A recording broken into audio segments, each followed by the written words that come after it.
Original post date July 20th, 2024. My partner and I have been together for nearly 6 years. He has genuinely been the most amazing, wonderful, and supportive person in my life. He doesn't just make me happier, he makes me healthier. He has been absolutely fantastic in every way imaginable. About 2 years ago, we had the crucial discussion about marriage.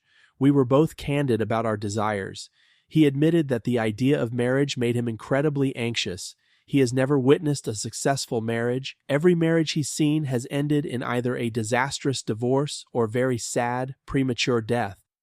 I assured him that I would stay with him regardless of his decision, but there are certain things I wouldn't do unless we were married. Just as he has seen too many marriages fail, I have witnessed too many loved ones being abandoned by men once children came along or when a better option appeared. In other words, as long as we weren't married, no kids, and our finances would remain strictly separate. He proposed a few months after that conversation, and since then, he has turned into a complete nightmare. First, he refuses to engage in any wedding planning, but accuses me of being a bridezilla when I make decisions without him. He has acted behind my back, such as inviting a friend with 4 kids, despite our agreement that the only exception to the no kids rule would be my niece, who will be 3 months old and, for obvious reasons, can't be separated from my sister for the weekend. I can tolerate that frustration, but he has also become hypercritical. Any mess around the house, even if he is responsible for it, if I haven't cleaned it up by the time he gets home, he refuses to speak to me. I work from home, so I usually handle many of the chores, like loading the dishwasher during my lunch break. However, sometimes I don't have time. This is a particularly busy time of year, and while my job is usually confined to 9 to 5, in recent weeks I've had to work until 8 or 9 p.m. When he stormed in last night, angry that he had to clean the kitchen, and I pointed out that I had been working for 12 hours straight, he looked me in the eyes and said, "As so." He has threatened to throw me out of the house and call off the engagement 4 times.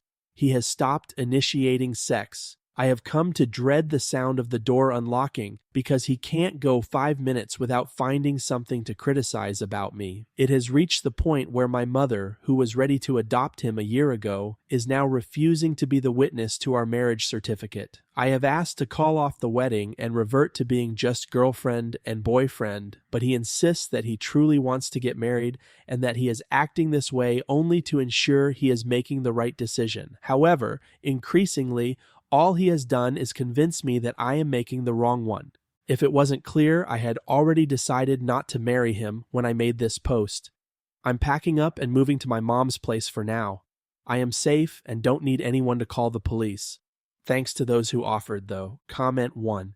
Shame the devil, he's abusive. He was always going to be abusive once he felt he'd locked you down. This is who he is. You can't stay with him because of who he used to be. He isn't that person anymore. He will likely never be that person again.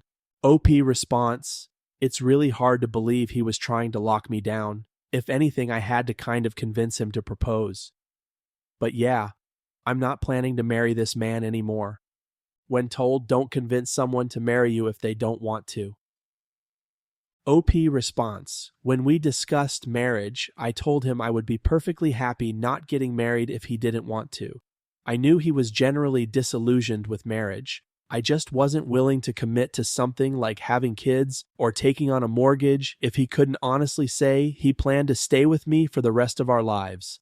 Nothing would have happened if he hadn't asked me. Did he agree to marry only for financial reasons? I don't think so. I've thought a lot about that. At the time he proposed, we knew his grandmother was going to pass away soon. We were renting the house next door to her, and while we knew he'd inherit the house we were living in, the 2 properties had slowly merged gardens. The houses have been in the family since the 30s, and he was quite keen on buying the house next door to avoid losing it. The family member who inherited it couldn't afford to keep it, and having a stranger live there would have been a huge privacy issue for both houses. We hoped to rent it to a friend or another family member. He earns significantly more than I do, but he's self-employed, so banks are wary of lending to him. I work at a university, which banks consider a stable profession, so getting credit and loans would have been much easier if he were married to me. Looking back, I wonder if he proposed not necessarily because he wanted to, but because it made sense. We had been together for a while, so moving forward seemed logical. It was financially advantageous, and his family liked me.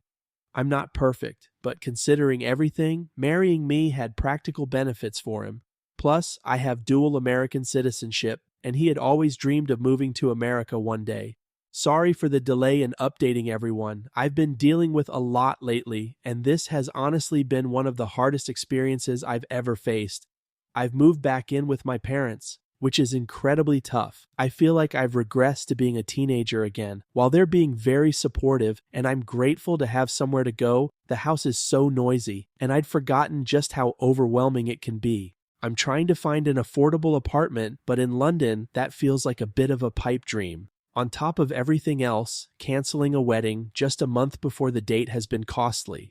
Only the celebrant and the photographer have agreed to refund their fees. Every other vendor has been paid in full, and that money feels like it's just been wasted. It's been exhausting.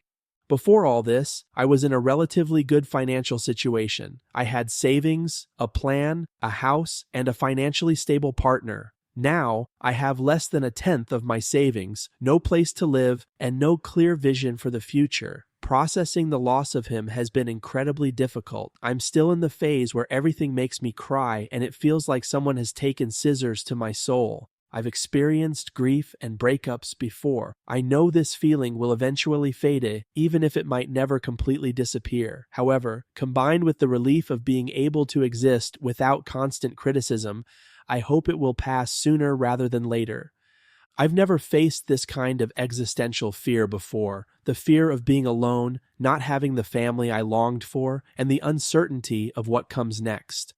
When I was a child, I never knew exactly what I wanted from my career, but I always knew I wanted to be a mom. That dream feels increasingly distant each day. There's also the burning embarrassment of having to tell everyone in my life that the wedding they were looking forward to isn't happening. It was heartbreaking to tell his niece and nephew that I wouldn't be seeing them again. They cried, clung to me, and begged me not to go, and it tore my heart apart. It's easy to tell someone to end a relationship from a distance, but when you've built a life together, disentangling it is incredibly difficult. A divorce would have provided a legal framework for all this, but instead I'm left deciding whether to take him to court for custody of my cat. I don't even have a proper place to keep her, but she's my cat. You might have noticed that I've avoided discussing my ex directly. We're communicating through our parents now. He's tried to reach out several times, but I know that if I talk to him, I'll likely give in and take him back because I still love him very deeply. I've started therapy again, thanks to my parents, and my therapist keeps reminding me to love myself more than I love him. I miss him nonetheless. He's made promises to change, agreed to couples counseling, and acknowledged that he was wrong, but he hasn't yet said the word sorry. It's a small word, but it's significant. He's been fairly accommodating. Expenses have been split 50-50, which is fair, but definitely a worse deal for me. He left the house so I could pack up my things in peace. From the state of the house, I can tell this has affected him deeply. The cats have been a major sticking point, and I understand why. The house is old and creaky, and being there alone isn't pleasant. Neither of us enjoyed being alone in the house. And a big reason we got cats was for the companionship they provided when the other was away. I'm sorry if this update isn't what you were hoping to hear. My mind is all over the place right now. AA for telling my fiancé he wasn't the man I thought he was. Original post date August 9th, 2024. My fiancé and I had been together for almost 6 years. Everything seemed perfect. He was charming, kind, and made me feel like the most special person in the world.